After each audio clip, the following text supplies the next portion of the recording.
Assalamualaikum warahmatullahi wabarakatuh.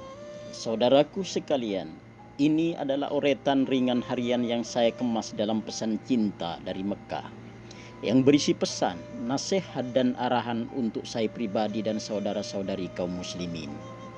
Pesan cinta adalah rangkaian kalimat singkat yang saya gali dari Al-Quran dan hadis sebagai bimbingan, peringatan dan nasihat bagi pribadi dan umat.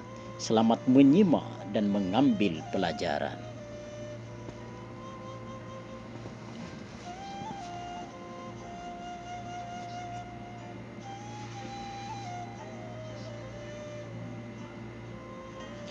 Jangan dekat-dekat tempat sholat kami. Saudaraku, betapa sedih dan nestapanya kita bila Rasulullah sang kekasih cuek kepada kita. Tidak mengakui kita dalam barisan kaum muslimin, bahkan mengusir kita tidak boleh dekat-dekat musola umat ini di hari yang berbahagia Idul Adha. Karena kita tidak mau berkorban, padahal kita mampu, maka ayo kita berkorban kalau ada keluasan. Mekah 14 Juli 2020.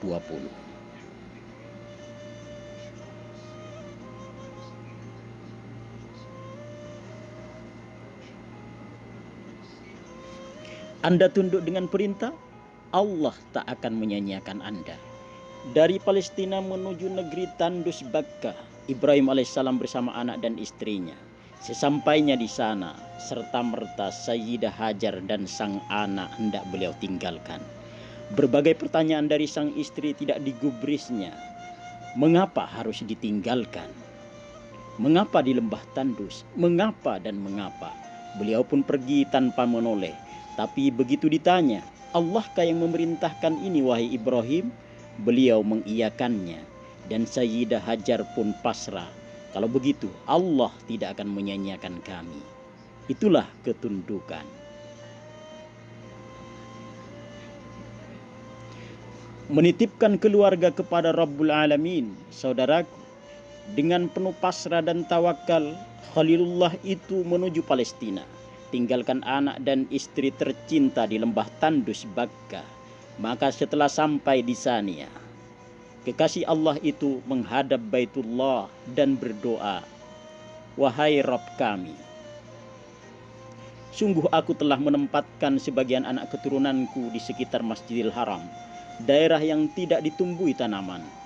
Wahai Rabb kami, supaya mereka melaksanakan sholat, maka jadikanlah hati sebagian manusia senang kepada mereka, dan berilah mereka rizki dari buah-buahan, supaya mereka mau taat kepadamu. Arti sebuah usaha dan pengorbanan, saudaraku, setelah Khalilullah itu pergi dari lembah tandus itu, tinggalkan anak dan istri, perbekalan hidup dan persediaan air pun habis, air susu pun kering. Sang anak mulai kehausan dan terus menangis keras. Sayyidah Hajar pun kebingungan. Ia berlari ke atas bukit. Barangkali ada orang yang bisa membantu. Barangkali ada makanan dan minuman. Namun ia tidak mendapatkan apa-apa. Sepi. Ia pun melihat ke bawah, melihat bukit lain. Ia berlari ke sana. Juga pun tak ada apa-apa. Bolak-balik 7 kali antara bukit Safa dan Marwah. Ia kelelahan dan hampir putus asa. Allah pun mengutus Jibril untuk mengepakkan sayapnya ke bumi, dan muncullah mata air Zam-Zam. Maka dengan air itulah mereka hidup. Ketundukan dan kepatuhan terhadap perintah. Tatkala Ismail alaihissalam mulai dewasa, sang ayah berkata, anakku sayang, aku bermimpi menyembelihmu. Apa pendapatmu tentang mimpi ini? Wahai ayahku sayang, lakukanlah apa yang diperintahkan. Insya Allah aku termasuk orang-orang yang sabar, jawab sang anak. Ketika keduanya telah pasrah kepada Allah dan ayah pun membaringkan anaknya, maka Allah menyerunya, wahai Ibrahim, engkau telah membenarkan mimpi, dan Allah ganti Ismail dengan domba yang sangat besar. Sungguh Ibrahim alaihissalam adalah teladan bagi orang-orang terkemudian. Salamun ala Ibrahim.